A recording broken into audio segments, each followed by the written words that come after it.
नमस्कार दोस्तों, बहुत बहुत स्वागत है आपका हमारे YouTube चैनल पर। और चंद्रयान-3 के इस वीडियो में दोस्तों चंद्रयान-3 ने कमाल करके दिखा दिया है और इसरो ने सबसे बड़ा चमत्कार करके दिखा दिया है। चीन और पाकिस्तान में हंगामा मच गया है, जिसका यकीन नासा और चाइना को ख्वाबों ख्यालों में भी नहीं हो सकता। दोस्तों, इसरो ने इतना बड़ा चमत्कार कर दिया है कि चांद पर इतने जल्दी दूसरा यान तैयार करके पहुंचाने वाला पहला देश बन गया है। नासा को इसरो से बहुत ही उम्मीदें हैं और नासा ने भी अपने बहुत से प्रोजेक्ट इसरो को दे दिए हैं, जिसके कारण इसरो दिन दुगनी रात चौगुनी तरक्की कर रहा है। और चाइना इसरो से जल रहा है और अनेक प्रकार के प्रोजेक्ट पर चीन अभी काम कर रहा है, लेकिन उनके प्रोजेक्ट फेल हो रहे हैं।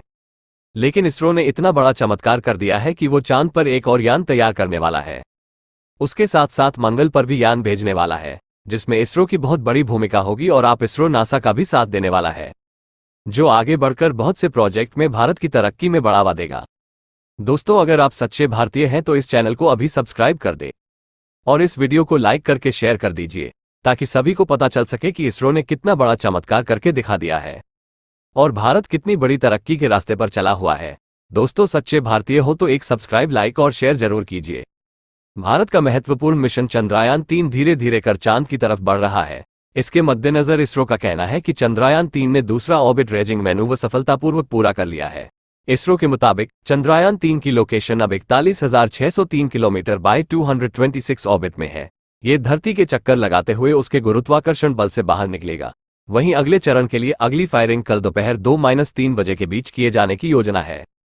चंद्रयान-3 की खासियत: 14 जुलाई 2023 को चंद्रयान-3 मिशन को इसरो ने लॉन्च किया। दोपहर 2:35 बजे यह मिशन लॉन्च हुआ। इस मिशन का लक्ष्य है चंद्रमा पर सॉफ्ट लैंडिंग, रोवर को चांद की सतह पर चलाना और चांद पर मौजूद एलिमेंट्स की जानकारी इकट्ठा करना। इस यान को तैयार करने में लगभग 700 करोड़ रुपए खर्च हुए हैं।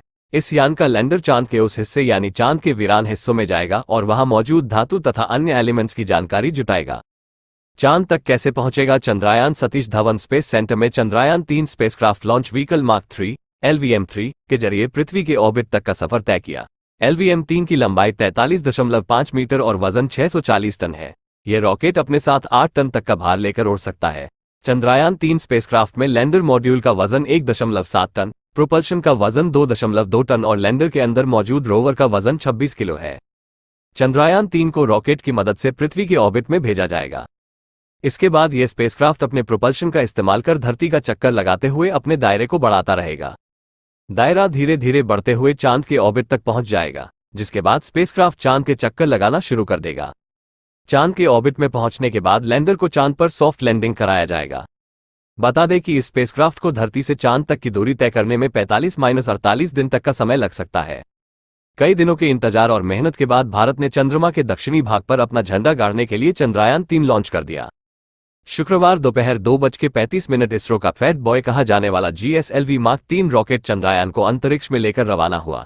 ये पहले पृथ्वी के ऑर्बिट और उसके बाद चंद्रमा के ऑर्बिट में चक्कर लगाते हुए आज से ठीक 41 दिन बाद चंद्रयान-3 की चांद की सतह पर लैंडिंग 24 से 25 अगस्त के बीच होगी। चंद्रयान-3 अपने साथ एक लैंडर, एक रोवर और एक प्रोपल्शन मॉड्यूल लेकर चांद तक जा रहा है। इसका कुल वजन करीब 3,900 किलोग्राम है।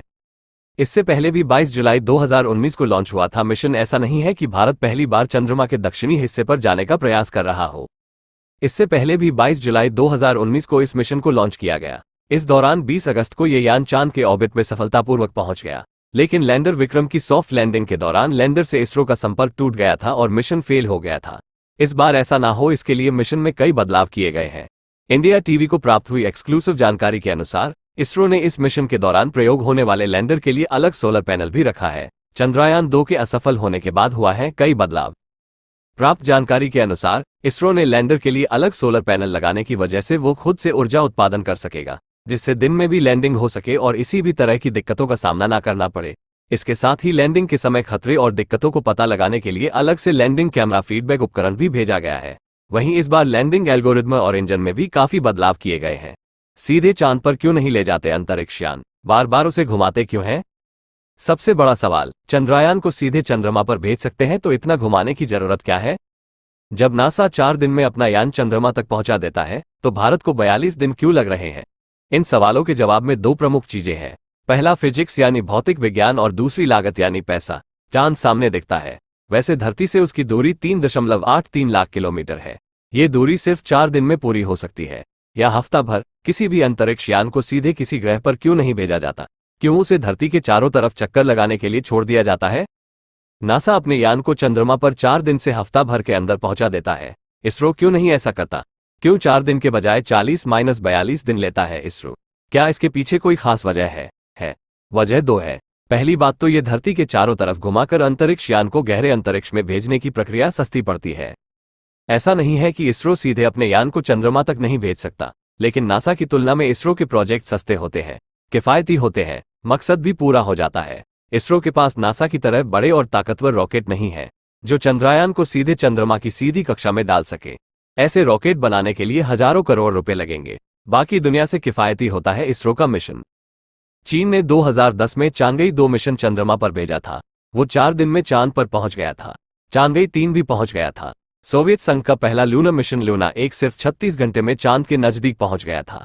अमेरिका का अपोलो -11 कमांड मॉड्यूल कोलंबिया भी 3 एस्ट्रोनॉट्स को लेकर 4 दिन से थोड़ा ज्यादा समय में पहुंच गया था।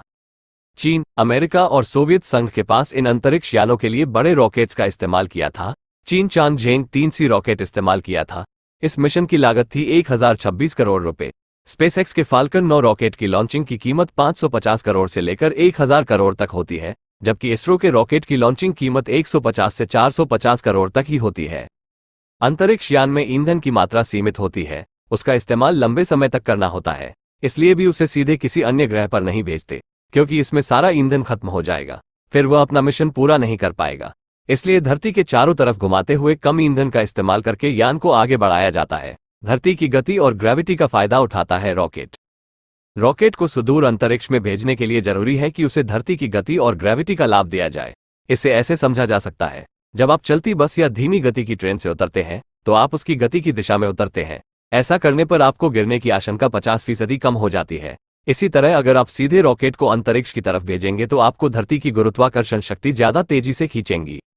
धरती की दिशा में उसकी गति के साथ तालमेल बिठाकर उसके चारों तरफ चक्कर लगाने से ग्रेविटी पुल कम हो जाता है। ऐसे में रॉकेट या अंतरिक्ष यान को धरती पर गिरने का खतरा कम हो जाता है। धरती अपनी धुरी पर करीब 1600 किलोमीटर प्रति घंटा की गति से घूमती है। इसका फायदा रॉकेट या अंतरिक्ष यान को मिलता है। वो धरती के चारों तरफ घूमते हुए बार बार ऑर्बिट मैन्यूवरिंग करता है, यानी अपनी कक्षा बदलता है। कक्षाओं को बदलने में समय लगता है, इसलिए चंद्रयान 3 को चंद्रमा पर जाने के लिए 42 दिन का समय लग रहा है, क्योंकि चंद्रयान 3 को 5 चक्कर धरती के चारों तरफ लगाना है, फिर लंबी दूरी की लूनर ट्रांजिट ऑर्बिट में यात्रा करनी है। इसके बाद वो चंद्रमा के चारों तरफ कक्षाएं बदलेगा। इसरो ने अब तक चंद्रयान 3 की 2 बार कक्षा बदली है। पहली बार 36,500 से 41,600 3000 किलोमीटर में पहुंचाया, यानी FG बदली। इसके बाद दूसरी बार 173 किलोमीटर से 226 किलोमीटर की दूरी बदली गई, यानी पेरिजी। चंद्रयान 3 दूसरे रास्ते से जा रहा है। इसमें धरती की अलग अलग कक्षाओं और इंजन बंस का इस्तेमाल कर चंद्रयान 3 की स्पीड बढ़ाई जाएगी। चंद्रयान 3 पृथ्वी की कक्षा में पहुंच गया है। अब वक्त वक्त पर इंजन बंस किए जाएंगे ताकि चंद्रयान 3 को ऐसी ट्रैजेक्टरी पर डाला जा सके जो चांद की कक्षा से टकराती हो। फिर एक और इंजन बन के जरिए चंद्रयान 3 को चांद की कक्षा में छोड़ा जाएगा।